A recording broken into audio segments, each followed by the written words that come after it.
Ou un ennemi pour aller vers l'autre. On ne peut pas parler de l'état amoureux dans l'absolu. Je crois qu'il n'y a que des états amoureux d'individus particuliers dans des moments donnés et particuliers d'une vie. Moi j'ai connu plusieurs fois l'amour qui n'était jamais pareillement l'amour. C'est-à-dire j'ai pu connaître le coup de foudre. Là pour le coup on est dans une espèce de maladie, c'est une pathologie le coup de foudre. C'est-à-dire que ce sont deux inconscients qui communiquent. Et les deux inconscients communiquent indépendamment du reste, c'est-à-dire du langage, de la société ou je ne sais quoi. C'est-à-dire qu'il y a une espèce d'énergie noire qui fait que c'est ni avec toi ni sans toi. On a du mal à être ensemble, on a du mal à ne pas être ensemble et on veut ce qu'on n'a pas. On est ensemble, on a envie d'être séparés parce que ça ne va pas, et puis on est séparés, comme ça ne va pas, on a envie d'être ensemble et rien ne va. Et c'est une hystérie en tout. C'est une hystérie dans le bonheur, c'est une hystérie dans la douleur. On ne construit rien, on détruit tout dans la passion amoureuse. C'est-à-dire plus rien ne compte. On dépense des sommes folles, on ne travaille plus, on n'a plus le cœur à grand chose d'autre, l'autre nous obsède et nous passionne, on fait des bêtises, on invente des choses extravagantes. Donc j'ai connu cet état-là, qui est un état, la passion amoureuse, que je dirais pathologique. Ortega y Gasset decía que el enamoramiento es un estado de enajenación mental. Ortega y Gasset disait que l'état amoureux était un état d'aliénation mentale. Oui, c'est tout à fait le cas. Et j'ai aussi eu la chance et le bonheur de connaître un autre amour qui pour moi est le seul amour, parce que avant c'est une pathologie, et qui m'a fait à 19 ans rencontrer ma compagne qui est décédée il y a 7 mois d'un cancer qui a duré 13 années avec une récidive terrible et une dernière année absolument terrible qui l'a fait partir petit bout par petit bout. Ça je sais moi que c'est l'amour vraiment, c'est-à-dire une construction, la réalisation d'un bonheur simple, la possibilité de rendre possible l'autre, c'est-à-dire faire de telle sorte qu'on n'empiète pas sur sa vie mais qu'on rende sa vie possible, jamais de reproches, jamais de disputes, jamais de méchanceté, jamais de mal, jamais de passion négative, simplement un bonheur à être ensemble. J'aurais voulu vieillir avec elle, j'aurais voulu mourir avec elle. On a vécu 37 années comme ça et pour moi c'est ça l'amour, c'est-à-dire être là quand l'autre a besoin et qu'on le soigne parce que son petit corps est en train de partir, ça vaut toutes les autres histoires d'amour qu'on peut présenter. Alors j'ai connu d'autres histoires qui étaient des histoires sexuelles qu'on appelle amoureuses, des aventures sans lendemain qui font que si on donne le choix entre cette aventure et puis ce que je vivais avec ma compagne, c'est évidemment clair pour moi que j'abandonnais tout pour cette vie avec ma compagne, qui a été une vie de liberté, c'est-à-dire le couple dont je parle dans Théorie du corps amoureux, c'est le couple que j'ai réalisé avec elle. C'est un couple que nous avions construit et je souhaite à tout le monde de connaître un jour ça parce que ça s'appelle l'amour. Et là pour le coup c'est pas quelque chose qui aliène, c'est quelque chose qui révèle. Cet amour-là nous révèle, nous réalise, nous rend possible, nous construit. C'est construit sur la pulsion de vie. La passion amoureuse dont je parlais tout à l'heure, c'est construit sur la pulsion de mort. Ce sont des couples ataraxiques comme cela auxquels j'aspire et je souhaite ça à tout le monde. Bien. ¿Cree usted que el modelo de relaciones de los últimos milenios ha caducado? ¿Por qué las mujeres y los hombres no se pueden amar? ¿El amor libertario es posible? Est-ce que l'amour libertaire est possible? Est-ce que ce modèle d'amour des millénaires passés est fini? Est-ce que l'amour libertaire est possible? Moi, je crois que chacun doit inventer son amour et que ce que je dis ne vaut que pour moi.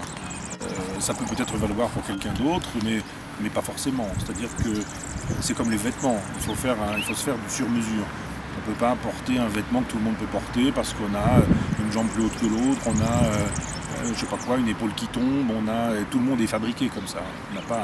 On n'a pas un corps de rêve, ça n'existe pas le corps de rêve. Donc il faut tailler les vêtements pour que ce soit sur mesure. Pardon, je dirais que c'est la même chose. Pardon. Sur le terrain métaphysique ou sur le terrain ontologique. Pardon. Il faut se construire une existence et ne pas vivre l'existence du voisin. Ne pas vivre la vie du voisin, pas vivre l'amour du voisin. Il faut se construire une histoire à partir de ce qu'on est. On a eu une enfance, des parents, un père, une mère, des douleurs, des souffrances, des bonheurs, des bons souvenirs, des mauvais souvenirs, on a des plaisirs particuliers. Vous avez des gens qui aiment les gens de leur sexe, vous avez des gens qui aiment des gens beaucoup plus jeunes qu'eux, des gens qui aiment les gens plus âgés qu'eux, des gens qui aiment, après ça, des choses qui deviennent problématiques pour la société, les enfants, les cadavres, les animaux. Donc la subjectivité, elle est totale. Et c'est à chacun de construire son existence en fonction de son goût, en fonction de ses intérêts. Ma compagne était plus âgée que moi et c'était très bien, j'aimais cette relation parce qu'elle me convenait. Et je ne dirai jamais à personne qu'il faut vivre ça. C'était ce que Nietzsche appelle mon idiosyncrasie. Moi, j'y ai trouvé mon compte, ma compagne aussi. Donc il y a un modèle qui est le modèle de tout le monde, on nous présente, le modèle de Saint Paul, je dirais, le mariage, la fidélité, la monogamie, la procréation, la cohabitation. Je dis, c'est pas une obligation tout ça. C'est à chacun d'inventer son histoire. On n'est pas obligé de cohabiter, on n'est pas obligé d'avoir de la sexualité avec quelqu'un qu'on aime, ou d'avoir de l'amour avec qui on aura de la sexualité. On peut ne pas avoir d'enfants, etc., etc. Donc c'est du sur-mesure à quoi j'invite. Chacun doit savoir qui il est, ce qu'il peut être, ce qu'il peut vouloir, et doit réaliser un contrat qui correspond à ce qu'il est fondamentalement. Nietzsche pensaba que el amor a una sola persona era una barbarie, Nietzsche pensait que l'amour envers une seule personne était une barbarie, porque excluye a todas las demás, parce que ça exclut toutes les autres. y que en cada persona amada hay un rincón y una jaula. Et que dans chaque personne aimée, il y a un coin et une cage.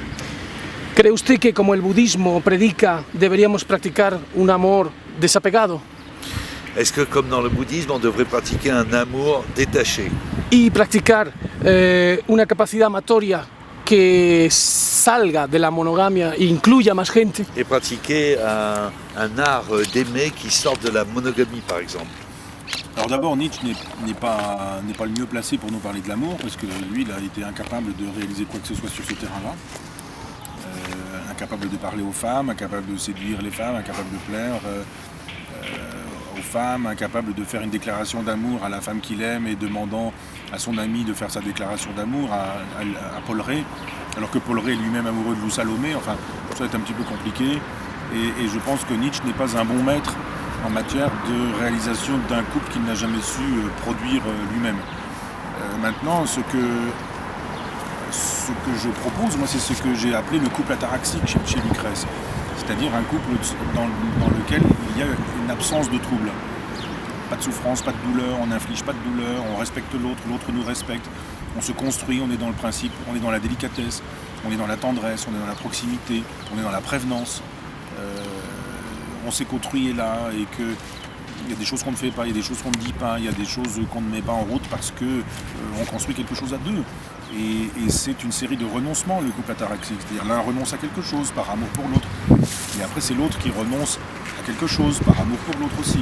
Et c'est dans cette série de renoncements qu'il y a des constructions qui font qu'on a une complicité. On est comme l'androgyne du discours d'Aristophane chez Platon, c'est-à-dire la moitié d'un même animal. Et c'est ce qu'il faut obtenir. Enfin, quand on peut l'obtenir, c'est plutôt extraordinaire d'avoir obtenu ça. Mais ça ne se fait qu'avec de la volonté, avec de la construction, avec du désir. Et ça encore, je le disais tout à l'heure, sur le principe du sur-mesure. Bien. ¿Cree que el hombre tiene miedo al cuerpo de la mujer? ¿Por qué la cela? ¿Por qué la culpabiliza o la oculta, como en el Islam? Alors quand l'homme a peur du corps de la femme, finalement, pourquoi la cache-t-il? Pourquoi la culpabilise-t-il comme cela arrive dans l'islam? Alors c'est pas seulement dans l'islam, je pense que les hommes ont peur des femmes parce que le plaisir des femmes est sans fond. Et que le plaisir des hommes, il est limité. Je peux imaginer qu'après l'éjaculation, pour un homme, l'affaire est réglée. Je peux imaginer que pour une femme, ça commence. Et donc, comme on peut imaginer que quand un homme a pour la première fois couché avec une femme, ça commence à se terminer, alors que pour une femme, ça commence à commencer. Et je pense que la question du plaisir, elle est complexe parce qu'on ne nous explique pas ce qu'est le corps dans l'érotique chrétienne. Dans les érotiques taoïstes, par exemple, je pense à ce qu'on appelle les traités des oreillers, et le traité de l'oreiller, ou au Kama Sutra en Inde, on nous explique ce qu'est un corps de femme, on nous explique ce qu'est le plaisir de la femme, on nous explique ce que c'est la physiologie, mais ce qu'est la libido d'une femme. Et comme on ne sait pas ce qu'est le plaisir d'une femme, et qu'on est dans une logique chrétienne qui est de misogynie et de phallocratie, immanquablement, on est plus plus à même de décevoir les femmes. Donc à ce moment-là, on va en vouloir aux femmes d'avoir été déçues parce qu'on n'aura pas été capable de construire ou d'obtenir ou de réaliser leur plaisir. Donc le Kama Sutra explique pourquoi ces positions, pourquoi il faut varier les positions. Il s'agit, par exemple, dans les traités taoïstes, d'expliquer qu'il faut chercher le yin, le yang, qu'il faut obtenir le féminin dans le masculin et vice-versa.